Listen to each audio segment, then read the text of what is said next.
Gerbiamas pirmininkė, ponios ir ponai, kova su alkoholio žala yra sena kaip pasaulis.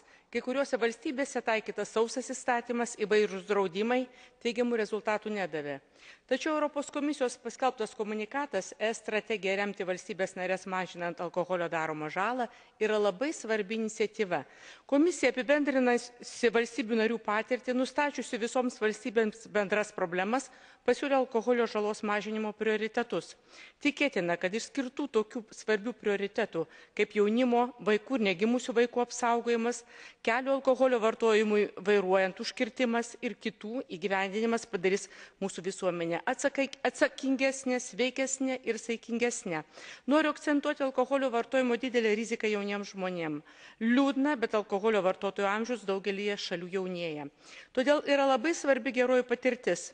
Aš siūlyčiau alkoholio žalos jaunimui mažinimo patirtį susieti su ES jaunimo programomis. Tokių programų plėtra ir įgyvendinimas padėtų užimti jaunimo laisvalaikį ir atitraukti nuo piktybiško alkoholio vartojimo. Ačiū.